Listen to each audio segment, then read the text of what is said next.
Hello.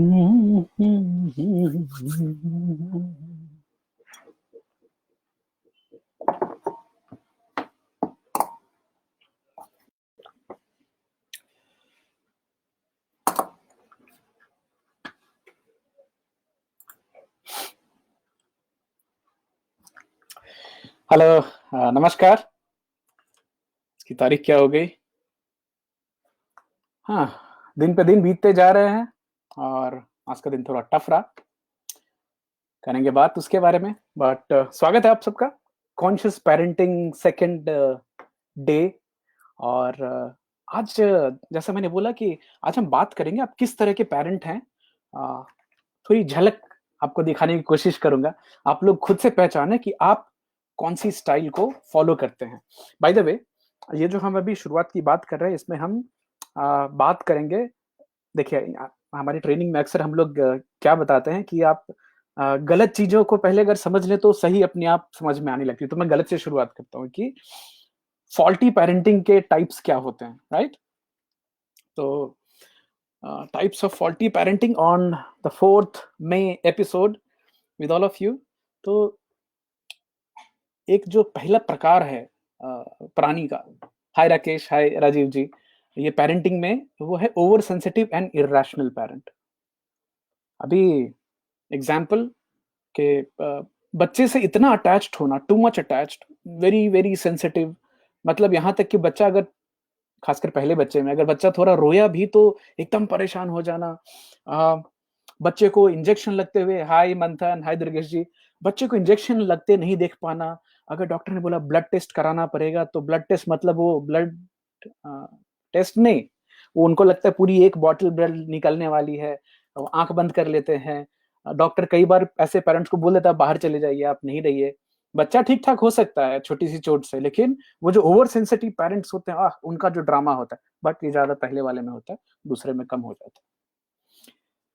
मजे की बात यह है कि ये जो डॉक्टर हैं वो भी खुद हो सकते हैं। तो मैंने एक दो ऐसे डॉक्टर्स को भी देखा है जो खुद तो बाकी लोगों का इलाज करते थे, लेकिन जब ही खुद के बच्चे के साथ कुछ होता है तो एकदम अलग ही उनका व्यक्तित्व निकल के आता है। इसलिए आपको ये पता होगा कि डॉक्टर्स को ओथ दिलाई जाती है कि वो अपनी फैमिली में या अपने जो करीबी लोग उनका इलाज ना करेंगे, ना ही खुद का सेल्फ मेडिकेशन करेंगे, क्योंकि आप सही निर्णय या जो डिसीजन है शायद नहीं ले पाए बिकॉज ऑफ आपकी इमोशंस बीच में आ जाएंगे।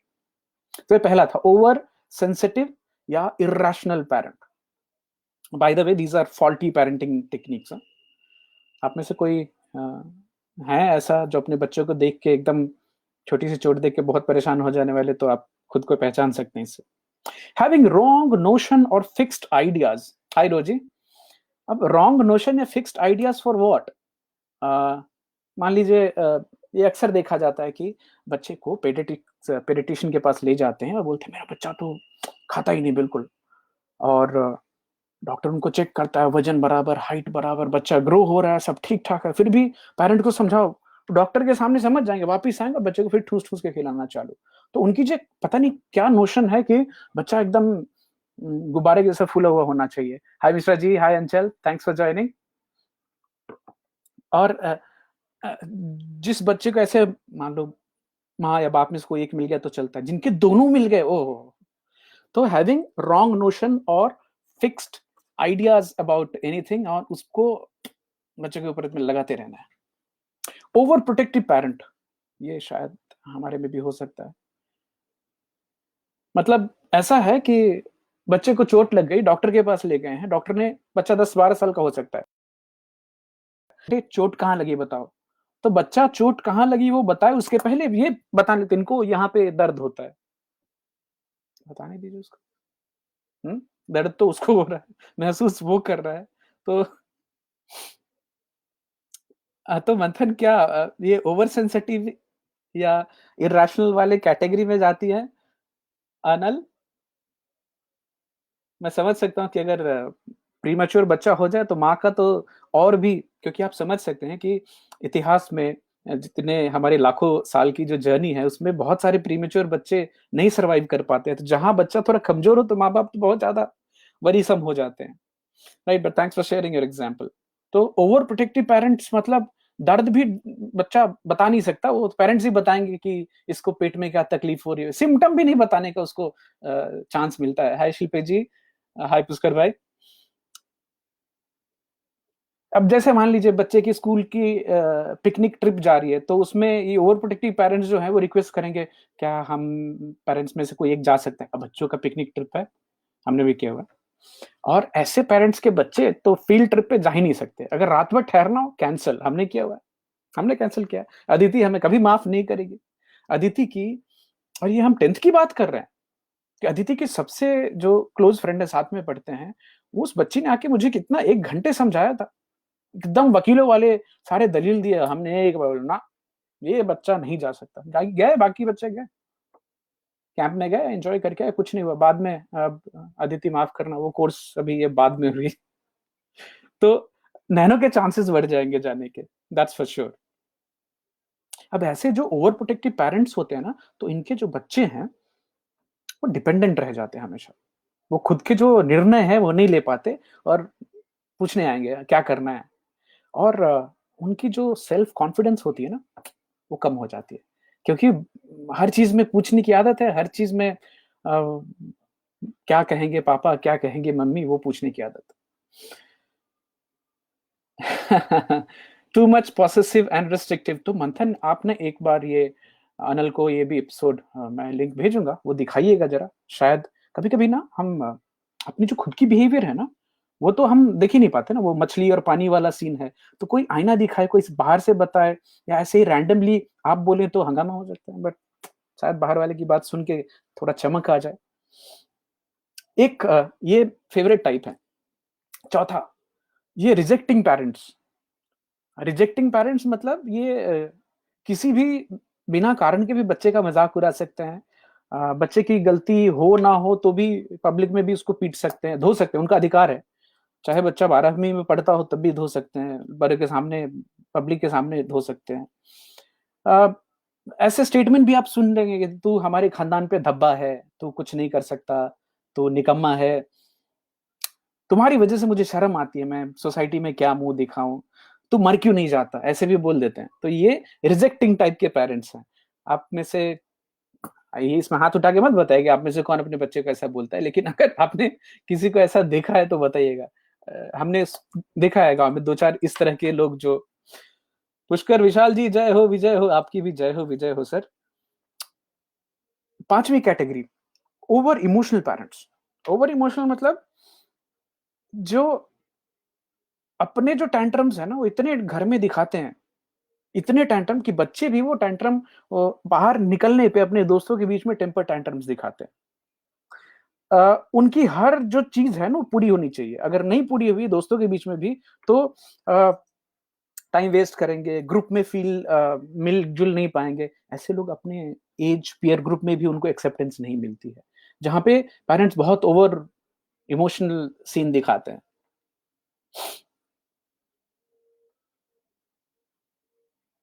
राइट।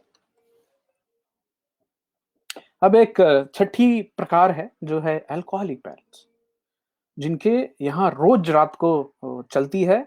और ये जो वाइल्ड अनप्रेडिक्टेबल मूड और बिहेवियर होता है ना, बच्चे उसमें हमेशा डरे हुए रहते हैं कि अभी अगला क्या होने वाला है? किस बात पे लड़ाई उखड़ जाने वाली है? किस बात पे घर में पूरा माहौल खराब हो जाएगा? किस बात पे घर में खाना फेंका जा सकता है? किस बात पे मार-पिटाई हो सकती है? कुछ आपस में भी लड़ लेते हैं।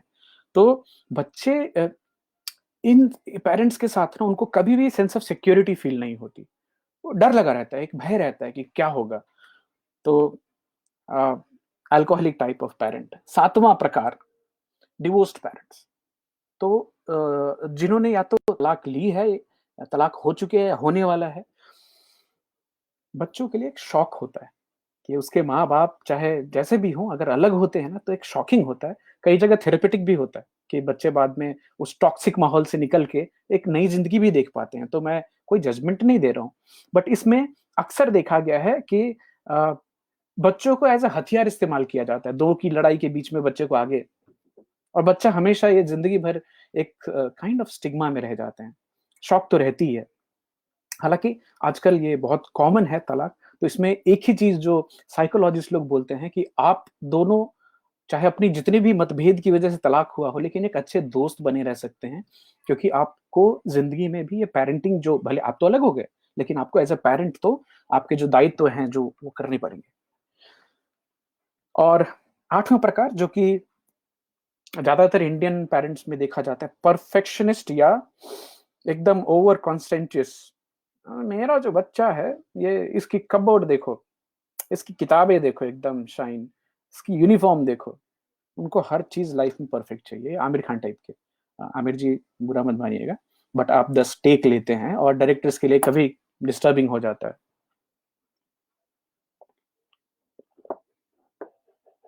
अभी ये जो ऑल परफेक्ट बनाने वाले जो पेरेंट्स होते हैं, इनके बच्चे अक्सर फ्रस्ट्रेटेड होते हैं।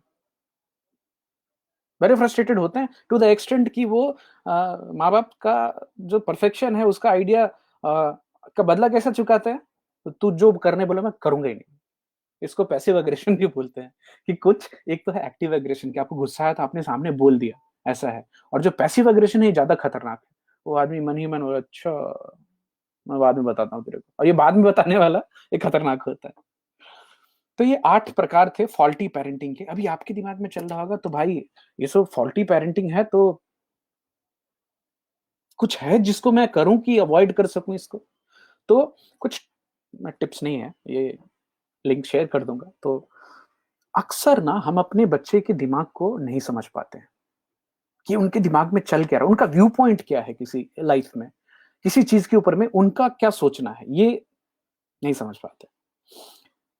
दूसरा जो कॉमन देखा गया है कि बच्चों के साथ वन ऑन वन समय जो होता है, वो कम। मतलब मिले हैं तो सब साथ में हैं, बट एक जो दिल खोल के जो बात होती है वन ऑन वन, वो उसमें कमी आती जा रही है। Poor rapport in the sense rapport क्या बोलूँ इसको? अ, ये इस तरह का कॉन्फिडेंस होना चाहिए बच्चों में कि मान लीजिए आपके बच्चे ने कोई क्राइम भी कर दिया, ठीक है? तो उसको इतना तो होना चाहिए कि सबसे पहले वो फ़ोन उठाए, बोले मेरे से गलती हो गई। और उसको ये भरोसा होना चाहिए कि मेरा बाप या मेरी माँ जो है, इस हालत में मुझे बचाए। तो इसको ये रैपो है। खुल के बात कर पाने की आज़ादी, अधिकार। एक और चीज़ जो आप अवॉइड कर सकते हैं, जो अभी नए पेरेंट्स बने हैं, जिनके बच्चे छोटे हैं, एक दूसरे बच्चों से कंपेयर मत कीजिए। अपने भाई को देखो, अपनी बहन को देखो, उसको देखो, उसने क्या कर लिया, तो ये कभी फ़ायदा नहीं करता। Don't compare.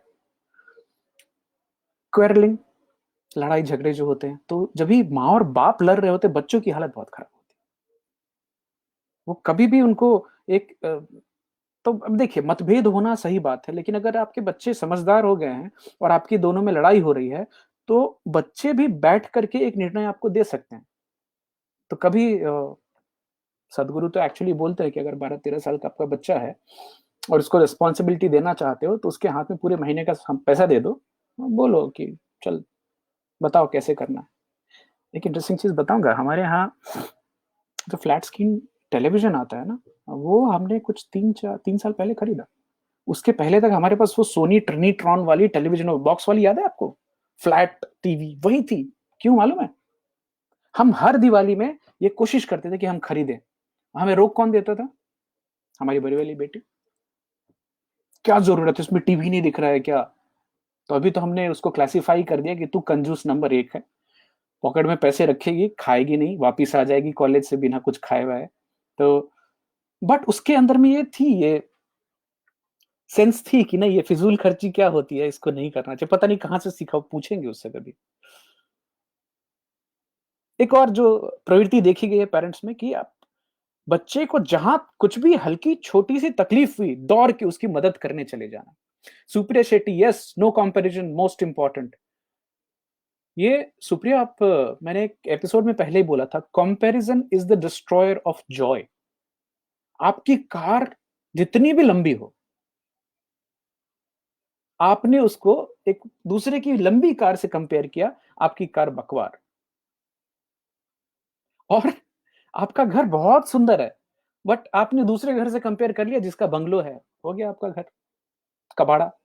तो कंपैरिजन तो जॉय को डिस्ट्रॉय करने वाली चीज़ है। एक इंस्पिरेशन होती है, मैं इंस्पिरेशन के लिए मना नहीं करता। वो बच्चा खुद ही खुद समझ जाता है कि उसको क्या कौन इंस्पायरिंग है। वो आपको टॉर्च लेके दिखाने की ज़रूरत नहीं, देखो उसको, सब दिखता है, सब समझ में आता है बच्चों को। So don't rush to help kid, छोटी से छोटी चीज़, ला मैं कर देती हूँ, ना, कब तक आप करते रहेंगे? और बच्चा भी छोड़ देता, हाँ, माँ तो कर ही देगी। नॉट आंसरिंग क्वेश्चंस, बच्चे स्वभाव से ही इंक्विजिटिव होते हैं, बहुत सवाल पूछते हैं, खासकर ये जो आशना, जिया, जिमित वाली जो एज है 6-7, और ये 6-7-8 तक की जो एज है, ये मैजिकल एज है। मैं मैजिकल एज इसको इसलिए बोलता हूँ कि बच्चे अभी थीटा स्टेज ऑफ ब्रेन में हैं, जहाँ पे वो उनकी जो लाइफ है हैरी पॉटर वाली चल रही है। सपने बुन रहे हैं, नई-नई चीज़ें बना रहे हैं। तो आप बोलेंगे कि वो चेयर है, तो बच्चा बोलेगा नहीं वो तो घोड़ा है, वो हाथी है। वो उनकी इमेजिनेशन बिल्कुल वाइल्ड चलती है, बिल्कुल वाइल्ड चलती है। तो इस थीटा स्टेज में बच्चे बोलना कैसे सीखते हैं? आपको और हमको बात करते देख करके वो। और एक और चीज़ मज़े की बात बताता हूँ आपको। किसने बताया कि बच्चों से लाला लूलू करके बात करना चाहिए? अले ले ले लो लो। बच्चे को अच्छे से समझ में आता है, आप अच्छे से बोलिएगा तो भी समझ जाएगा। लेकिन वो बाबा, बू-बू, दूसरी बात, आपके बच्चे चाहे जितने बड़े हो जाएँ, वो टीनेजर हो जाएँ, उससे बड़े हो जाएँ, मेंटल इमेज माँ-बाप की क्या रहती है? वही बाबा, बू-बू, पुप्पू। जैसे ही टी मैं थोड़ा प्रीचिंग मूड में आ गया। बच्चे जैसे ही 13, 12, 13 क्रॉस करते हैं तो हार्मोनल चेंजेस होते हैं उसमें। उस समय गारंटेड है, आप कितने भी अच्छे पेरेंट होंगे, बच्चों को आप शैतान का रूप लगेंगे। आप जो बोलेंगे उनको थोड़ा ज़हर ही लगता है।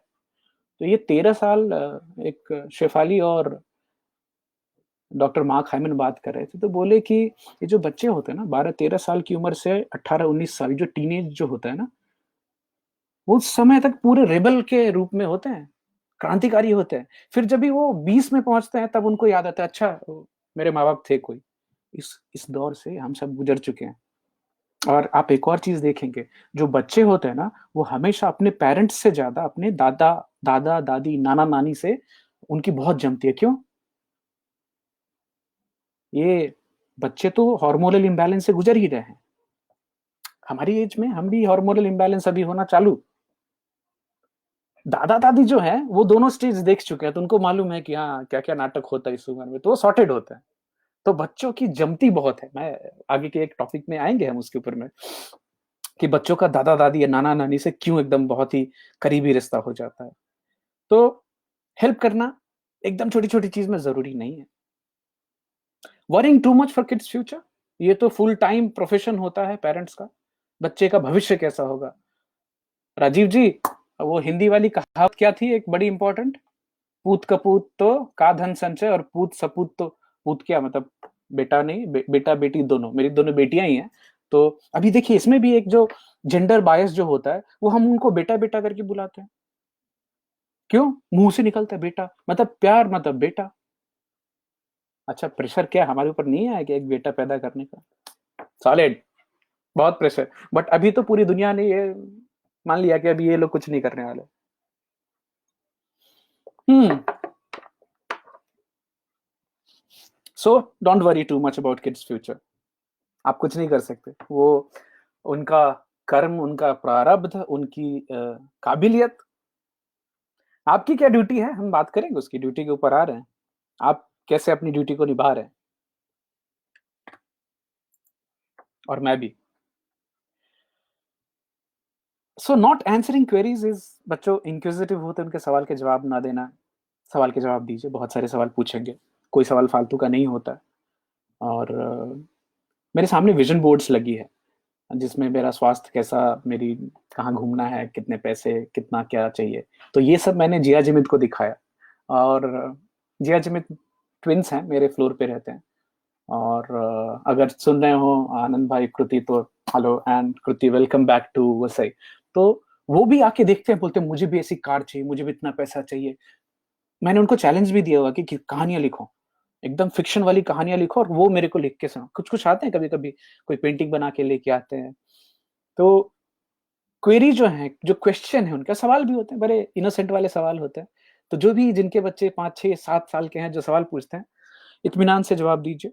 और एक और चीज़, जब भी कोई बच्चा, बड़े बच्चे या छोटी उम्र के भी बच्चे अगर आपसे कुछ पूछने या कुछ बात करने आते हैं, उस समय एक ही कर्तव्य है, आप जो भी कर रहे हो ड्राइविंग के अलावा, उसको रोक करके और बच्चे को पूरा अटेंशन देना।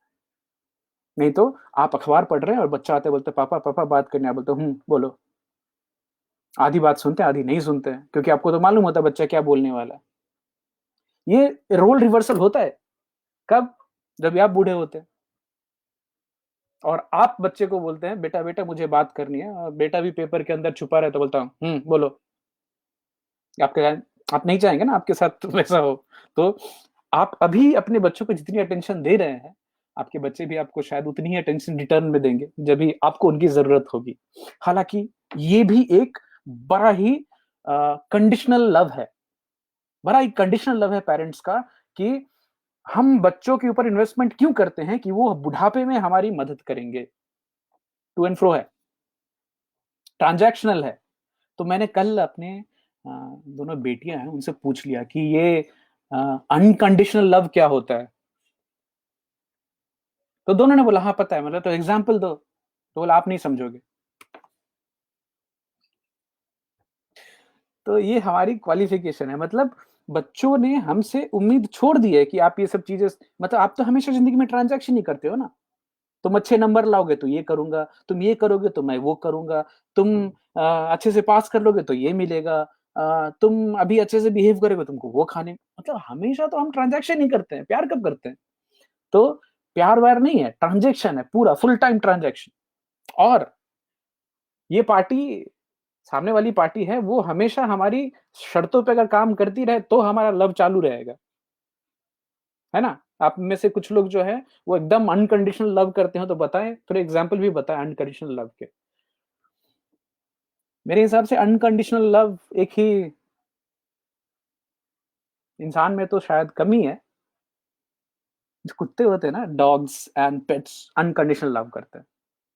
कभी-कभी उनका भी मूड स्विंग होता है ऊपर-नीचे, बट ज़्यादातर मैंने देखा है कि वो अनकंडीशनल होता है। हाँ, राजीव जी का कमेंट आया, "पूत सपूत तो क्या धन संचय, पूत कपूत तो क्या धन संचय।" सभार छविनाथ पांडे। अच्छा, ये क्या कवि थे?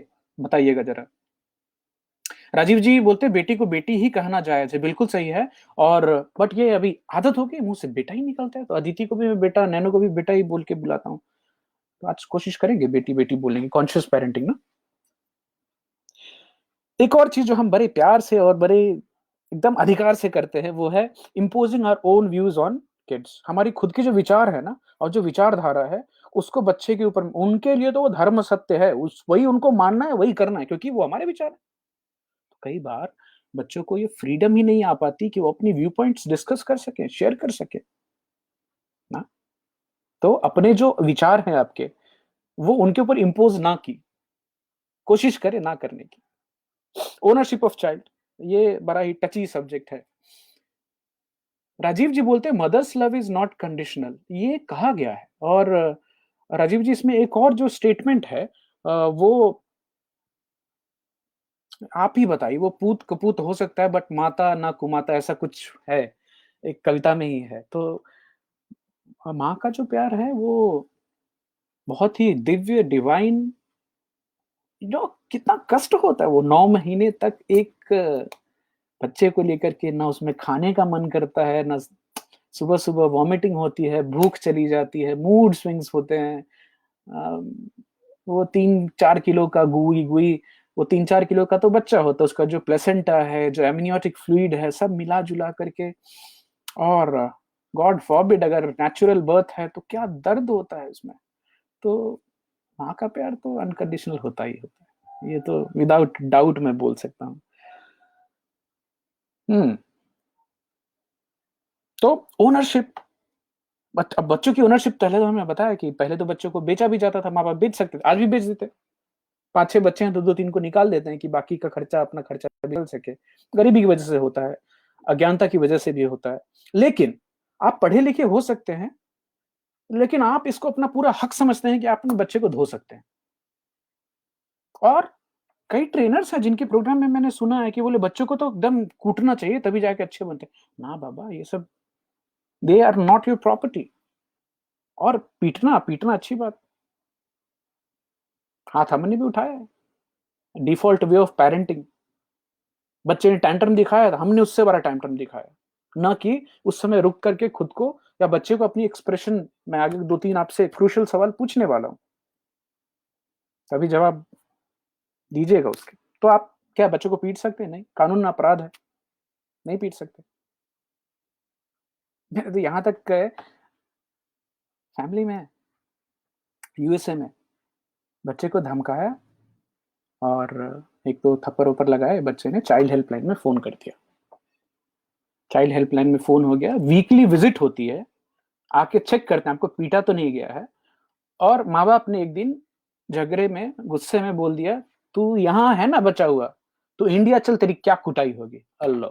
बच्चे ने ये बात भी बता दी कि my parents have threatened that they will कुटाऊ me when I am going to India. अब उनको इंडिया आना ही नहीं हो रहा है, उनको वहां से आने ही नहीं दे रहे हैं। ग्रीन कार्ड होल्डर, वहां के सिटीजन है, बोले क्या गारंटी कि आप वहां जाके नहीं बच्चे को मारिएगा। तो आप बच्चों को मार नहीं सकते। आखिरी, एक जो उपदेश देने वाली जो आदत होती है ना, बच्चे को हमेशा सरमन देते हैं हम, तुमको ऐसे रहना चाहिए, तुमको वैसे करना चाहिए। अपने खुद 1000 छेद हैं, उन छेद को हम नहीं देखते हैं। हमारे जो खुद के व्यक्तित्व में 1000 छेद हैं, लेकिन बच्चा हमें एकदम परफेक्ट चाहिए। उनसे उम्मीद भी है कि वो एकदम हमेशा अच्छे से बिहेव करे। तो ये खामियां थी। अगर 2-4 अच्छी जो बातें हैं, तो आपको एज ए पेरेंट्स एक रैशनल अप्रोच रखना चाहिए।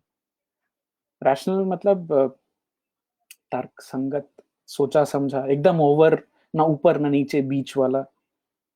एक अच्छा रोल मॉडल आप हो सकते हैं अपने बच्चों के लिए कि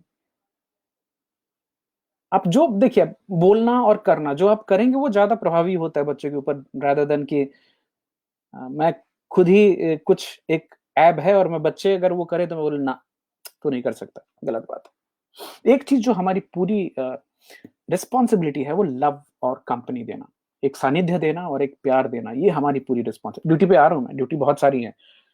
एक कॉन्फ्रेंस के अंदर में व्हाइट हाउस में 1950 में ये गाइडलाइन बने थे, ड्यूटीज ऑफ पेरेंट्स क्या होते हैं। काफी आइडियलिस्टिक है, देखते हैं, पढ़ते हैं उसको, देखेंगे हम कहाँ तक हैं उसमें। और एक जो पेरेंटल इंस्टिंक्ट होती है, कई बार ये इंस्टिंक्ट हमारी बहुत स्ट्रांग है, तो कभी कभी आपको आपकी इंस्टिंक्ट बताएगी कि ये करना चाहिए नहीं करना, उसको जरूर माने। वो गट फील जो होती है ना, वो बच्चे को आपकी प्रोटेक्शन की जरूरत होती है कभी कभी, और अपनी जो ड्यूटीज हैं उनको पालन करना है। तो ड्यूटीज क्या है, बड़ा इंटरेस्टिंग सब्जेक्ट, हम ड्यूटीज पे आते हैं। हाँ, राजीव जी ने कुछ लिखा है, पूत कपूत हो सकता है पर माता कुमाता नहीं होती, माँ को केवल सृजन का आनंद मिलता है असीम पीड़ा के बदले। बहुत सही कहा आपने। परवेश भाई वेलकम, आप बोल रहे हैं you are true but we learn it too late. मैंने भी तो लेट से सीखा भाई, और वो भी 40,000 रुपया खर्च करके 1 महीने का कोर्स किया, रोया, एक एक चैप्टर पे रोया हूँ, इंट्रोस्पेक्शन हुआ है, मेडिटेशन किया है। उसके बाद भी जो डिफॉल्ट वे ऑफ पेरेंटिंग है कि बच्चा ने गलती की और आपका पहला रिएक्शन क्या होता है, गुस्सा होता है, तो उसको कंट्रोल करना तो बहुत ही। तो परवेज भाई, आपके तो अभी आपके नाती और पोते हो गए हैं, बट ये जो जर्नी है, ये मैं इसलिए बात कर रहा हूँ कि बहुत सारे लोग हैं जो कि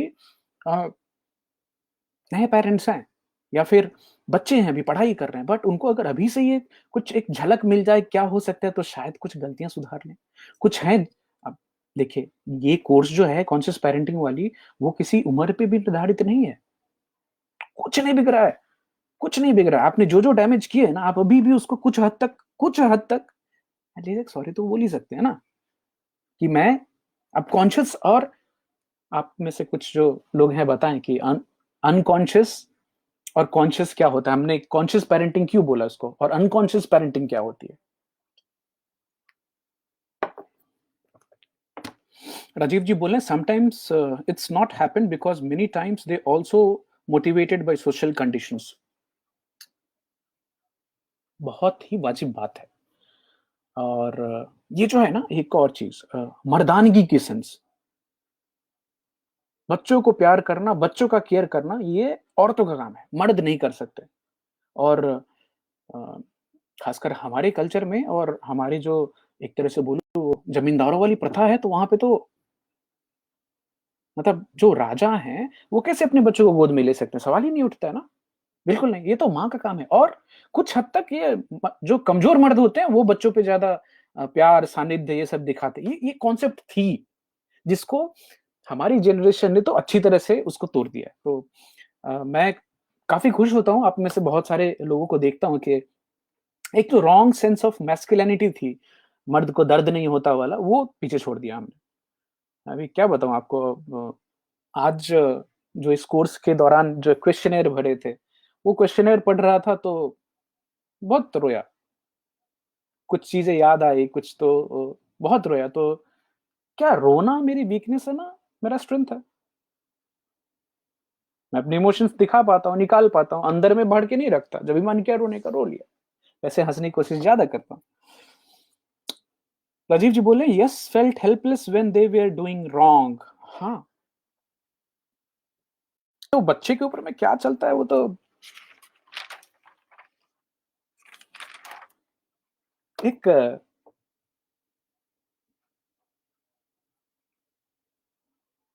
लाइन पढ़ी, बड़ी ही अच्छी लाइन।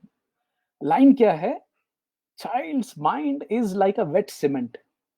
बच्चों का जो दिमाग होता है ना, वो एकदम गीला सीमेंट है, अभी भी ताज़ा बना है ना, उसपे आप जो छाप छोड़ देंगे बचपन में, ज़िंदगी भर वो इंस्क्रिप्शन बनी रहेगी, वो छाप रहेगी। आगे बढ़ूँ, उसके पहले कुछ पढ़ के सुनाना चाहता हूँ।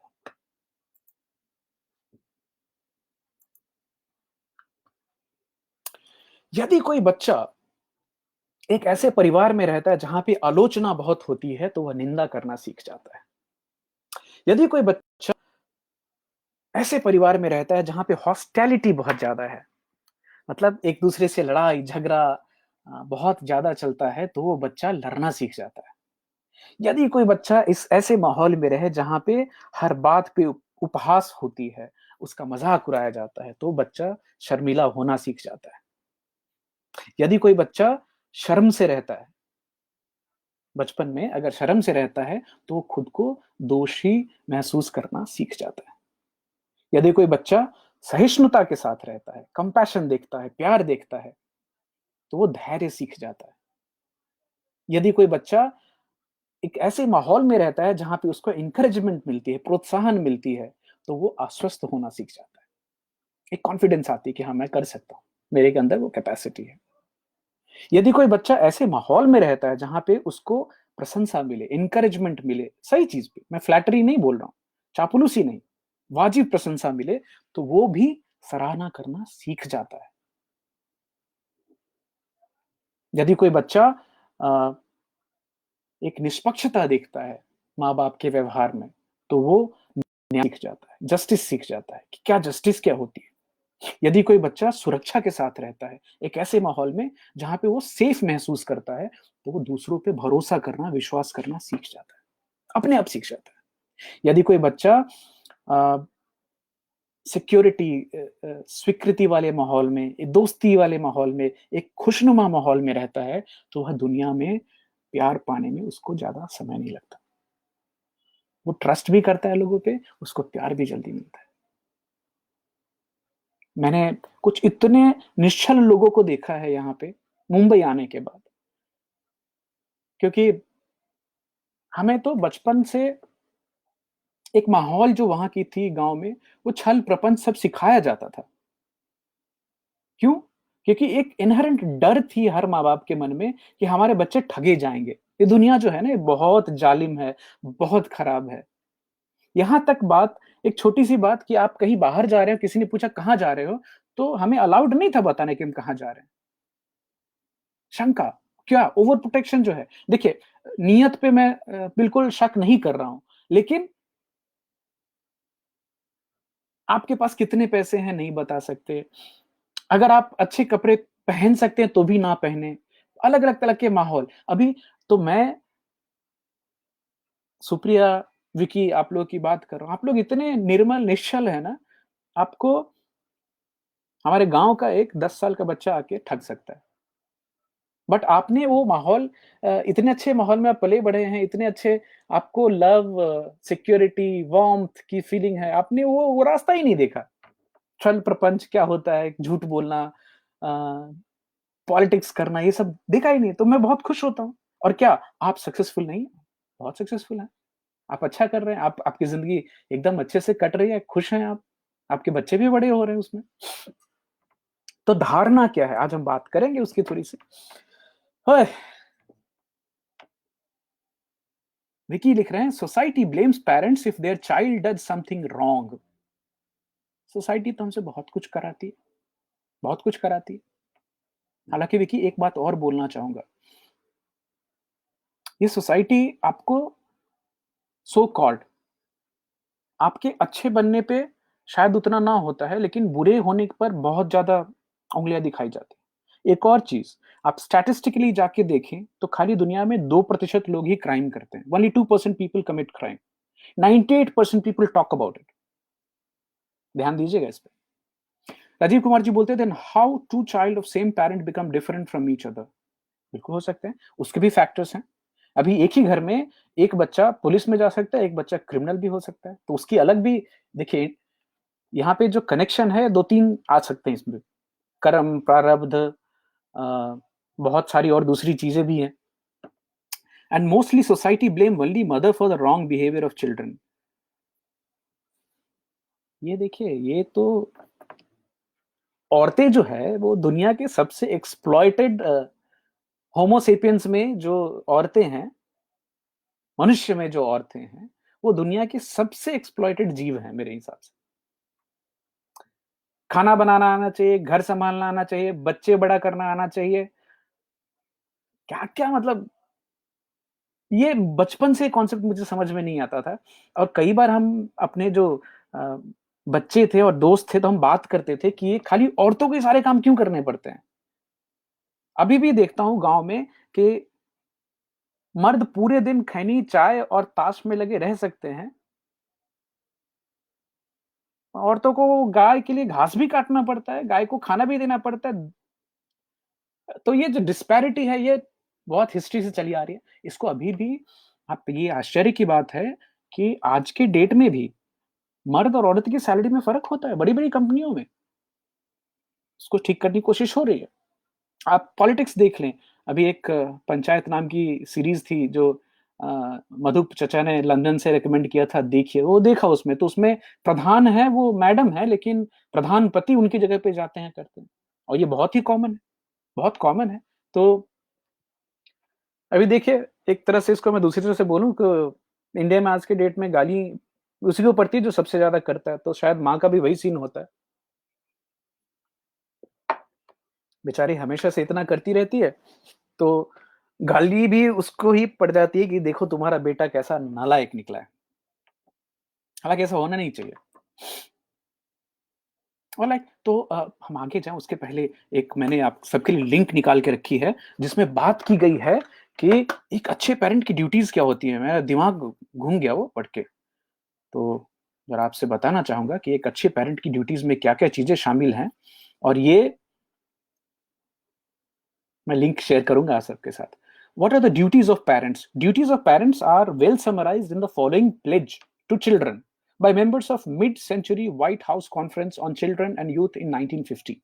बच्चों से एज अ पेरेंट्स जो प्लेज, क्या बोलते हैं उसको, प्रतिज्ञा, कि हम क्या क्या करेंगे, आपके लिए पढ़ के सुनाता हूँ, बड़ा इंटरेस्टिंग। और लगता है मुझे ये जो एपिसोड है ये एक दिन और चलने वाली है। Number one, from your earliest infancy we will give you our love so that you may grow with trust in yourself and in others. तुम बचपन से तुम्हें हम प्यार देंगे जिससे तुम बड़े हो तो दूसरों में ट्रस्ट, खुद में ट्रस्ट कर पाओ और दूसरों पे भी ट्रस्ट कर पाओ। Number one. दूसरा, we will recognise your worth as a person and we will help you to strengthen your sense of belonging. हम तुम्हें एज अ वर्दी पर्सन रिकॉग्नाइज करेंगे, पहचानेंगे, जिससे कि आपकी जो सेंस है बिलोंगिंग की, कि मैं बिलोंगिंग, इसको क्या बोलूं मैं जरूरी हूं, मैं यहाँ बिलोंग करता हूँ, ये स्ट्रेंथन हो सके। Point number two. Point number 3, we will respect your right to be yourself. हम आपके इंडिविजुअल होने की जो अधिकार है उसकी रिस्पेक्ट देंगे। एट द सेम टाइम हम आपकी मदद करेंगे ये understand the right of others so that you may experience cooperative living. तो आपकी जो अधिकार है आप उनको समझ सकें, आपकी राइट, दूसरों की राइट भी समझिए सो दैट आप कोऑपरेशन के साथ इस समाज में रह सकें। We will help you to develop initiative and imagination. हम आपको इनिशिएटिव और इमेजिनेशन डेवलप करने में मदद करेंगे जिससे कि आप आगे बढ़कर अपनी अपॉर्चुनिटी एक्सप्लोर कर सकें और क्रिएटिविटी को फ्रीली महसूस कर पाएं। बाप रे, फिर तो फरहान कुरैशी इंजीनियर नहीं, Farhan Qureshi photographer. We will encourage your curiosity and your pride in workmanship so that you may have the satisfaction that comes from achievement. तो आपकी जो क्यूरियोसिटी है या आपकी जो प्राइड है अपना कुछ करने में, उसको हम encourage करेंगे जिससे कि आप जिंदगी में एक सेंस ऑफ फुलफिलमेंट और अचीवमेंट ले पाएं, right? We will illustrate by precept and example the value of integrity and importance of moral courage.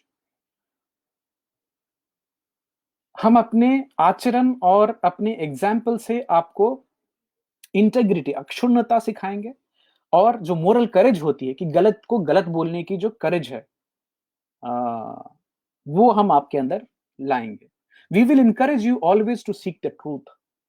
हम हमेशा आपको सत्य के रास्ते में खोज करने की हेल्प करेंगे, आपकी इनकरेज करेंगे। We will provide you with all opportunities possible to develop your own faith in God.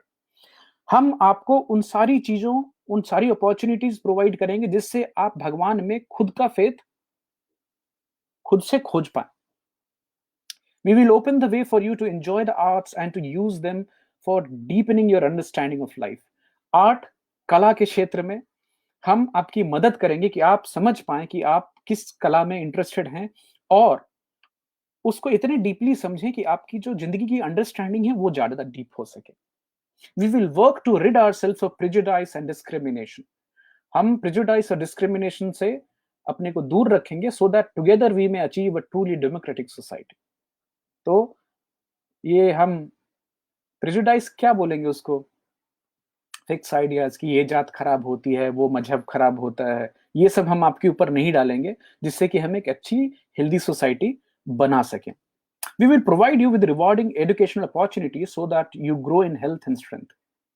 हम आपको पढ़ाई के ऐसे अपॉर्चुनिटीज देंगे जिससे आप खुद को हेल्थ और स्ट्रेंथ दोनों में ग्रो कर पाएं। We will work to conserve and improve family life as needed to provide foster care according to your inherent rights. तो हम फैमिली लाइफ को इंप्रूव करने की कोशिश करेंगे। अगर एक फैमिली लाइफ है तो कुछ लोग फोस्टर में भी है तो उनको वहां भी एक अच्छा माहौल मिल सके। We will intensify our search for knowledge, new knowledge, in order to guide you more effectively as you develop your potentialities. हम नई नई चीजों को आत्मसात करेंगे, सीखेंगे जिससे कि आप आपकी जो क्षमता है उसका सही सही पोटेंशियल जो आपकी है वो रियलाइज कर पाए। As you grow from child to youth to adult, establishing a family life of your own and accepting larger social responsibilities, we will work with you to improve conditions for all children and youth. जैसे आप बड़े होगे तो आप बचपन से जवानी में आओगे, जवानी से एक पारिवारिक व्यवस्था में आओगे, तो उस समय भी हम आपकी मदद करेंगे कि आप एक सोसाइटी की जो रिस्पॉन्सिबिलिटीज हैं उसको भी उठा सकें और जो बाकी बच्चे हैं, जो बाकी उनकी और जो यूथ है जिस समय की भी है उसके लिए हम कुछ काम कर सके। Aware that these promises to you cannot be fully met in world at large, we ask you to join in the firm dedication to building a world society based on freedom, justice and mutual respect. हमें ये भी मालूम है कि हम इसमें fail होंगे, ये अक्षरशः हम नहीं कर पाएंगे, लेकिन हमें एक ऐसी सोसाइटी बनाना है जिसमें आजादी, न्याय और एक दूसरे के लिए रिस्पेक्ट हमेशा रहे। So may you grow in joy, in faith in God and in man, and in those qualities of vision and the spirit that will sustain us all and give us new hope for the future. तो भगवान करें कि आप उत्साह में जिए, आपका भगवान में और मानवता में जो फेथ है वो बना रहे, आपकी जो आगे देखने की जो क्षमता है, विजन है और जो स्पिरिट है वो आपको सस्टेन करे और आप फ्यूचर में आगे बढ़ते जाएं। राइट बस इतनी ही ड्यूटी है एज अ पेरेंट, बहुत छोटी सी ड्यूटी है, राइट आसान भी है बिल्कुल कर सकते हैं। हम सबने किया है। तो दोस्तों ये थी ड्यूटीज़ ऑफ पैरेंट। अभी मैं आपसे कुछ सवाल पूछने वाला था, लेकिन अभी ये 45 मिनट का समय हो गया है, तो ये हम एपिसोड कल चलाएँगे, जिसमें मैं थोड़ा डीप डाइव करूँगा और ये एक एक्सरसाइज़ की जैसी रहेगी, जिसमें आपको अगर आप पेन और पेपर लेकर बैठेंगे, तो ज़्यादा सहूलियत होगी। तो कल के इंट्रोस्पेक्शन के लिए मिलते हैं। उम्मीद है आपको आज की जो बातचीत थी, उसमें से कुछ इंटरेस्टिंग एस्पेक्ट मिले होंगे, तो ज़रूर शेयर कीजिएगा और आपके कमेंट्स भेजिएगा मुझे। तो आप जितने लोग भी आज शामिल हुए हैं, आप सबको धन्यवाद। Thank you Vicky for joining. Thank you Rakesh Sharma ji, Rajiv Kumar ji, Manthan, Durgesh Pandey ji, रोज जी, पुष्कर भाई, शिल्पी कुमारी जी, पापा, thank you so much for joining. Thank you Supriya, आपने भी आज जॉइन किया बहुत दिनों बाद। परवेश भाई, thank you so much. Rajiv ji, आपके कमेंट्स शायद मैं उनके बिना ये शो कर ना पाऊँ। तो thank you so much for being the sutradhar from the other end. Vicky, thank you for your comments. और चलिए कल मिलते हैं फिर। इसको आगे बढ़ाते हैं, थोड़ी डीप डाइव करते हैं। तो बाय बाय, कल मिलते हैं।